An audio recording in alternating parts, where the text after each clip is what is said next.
Bonjour à toutes et à tous, bienvenue sur votre chaîne d'information régionale, édition spéciale pour les 7 à 8 prochaines minutes.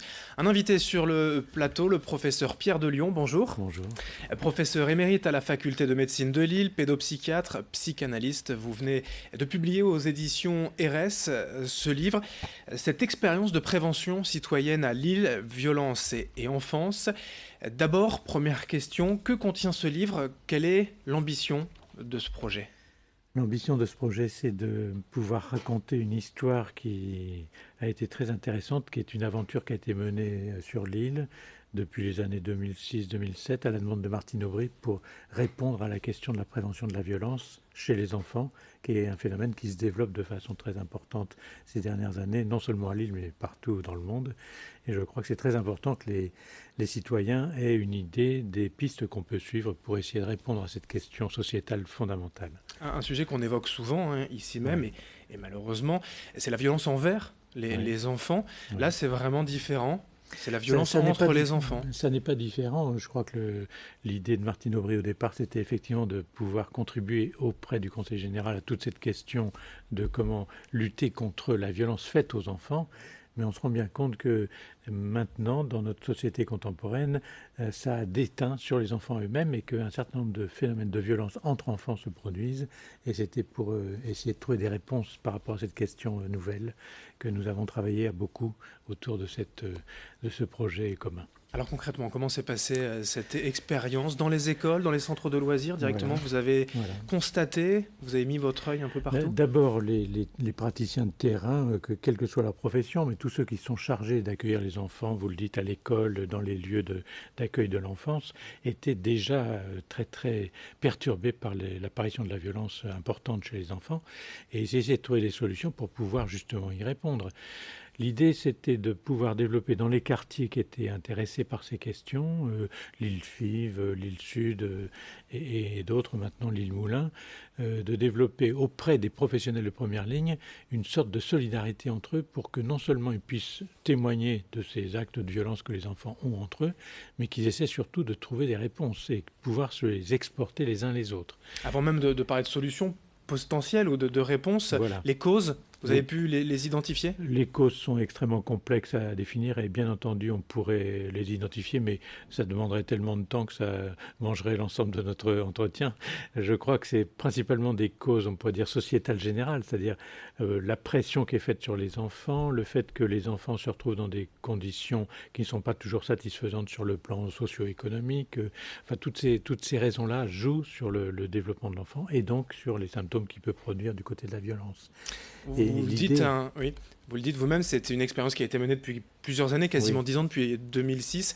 La violence entre les enfants a vraiment s'est accentuée, Oui. clairement. Oui, je crois que la violence existe depuis toujours entre les enfants, non seulement au sein de la famille, dans la fratrie et la rivalité Oui, on joue entre aux les cow-boys, aux enfants. Indiens, à la fronde, Voilà, etc., c'est ça. de tout temps. C'est toujours un jeu entre les enfants. Mais à partir du moment où le jeu peut verser dans quelque chose qui est au-delà du jeu, c'est-à-dire une véritable violence entre enfants, alors là, ça devient préoccupant pour les adultes qui s'occupent des enfants et pour le développement de l'enfant.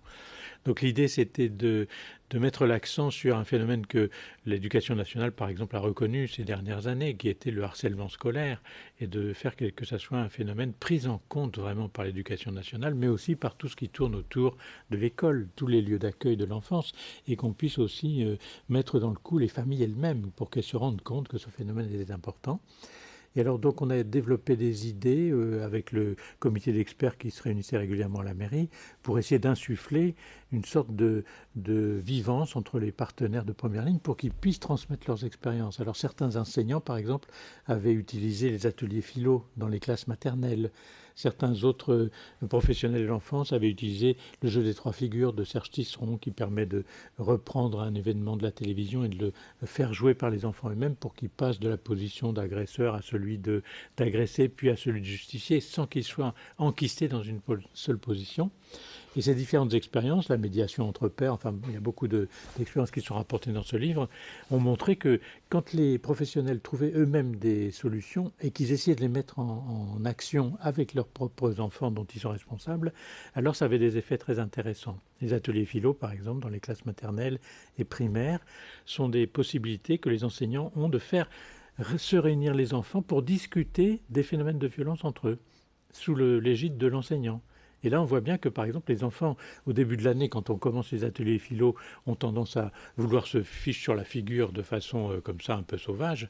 Et puis, au fur et à mesure que les ateliers se déroulent pendant l'année, vers la fin de l'année, quand je repasse pour voir ce que devient cette classe et cet atelier philo, je me rends compte que les enfants parlent de façon très posée, prennent le bâton de parole pour parler, se respectent, se racontent leurs expériences et trouvent des solutions du côté du langage qu'ils ne trouvaient pas du côté des points. Et ça, c'est quand même un événement très important pour le développement d'un enfant. En résumé, si le premier constat est assez inquiétant, il y a des motifs d'espoir. Il y a des motifs d'espoir parce que je trouve que les professionnels de première ligne, quand ils sont mis dans le coup et qu'on leur donne les initiatives de développer eux-mêmes des stratégies, à la condition qu'ils se sentent soutenus par leur hiérarchie des différents organismes auxquels ils appartiennent, l'éducation nationale, les travailleurs sociaux, les élus municipaux qui soutiennent tous les services de la mairie, etc., eh bien, on voit bien qu'à ce moment-là, les professionnels sont capables du meilleur. Et que là, dans ces expériences-là, ils ont trouvé des solutions très intéressantes dont on essaie de faire bénéficier tous les petits-enfants de la métropole de Lille. Mais même au plus large que ça, expérience de prévention citoyenne menée donc à Lille, et vous espérez, pourquoi pas, inciter d'autres territoires à mener ces expériences? C'était un des objectifs de ce livre, c'était de raconter ces expériences avec les difficultés, mais aussi les espoirs qu'il a fait naître, et de pouvoir le transmettre à d'autres villes qui sont dans les mêmes cas que nous et qui ont besoin de solutions.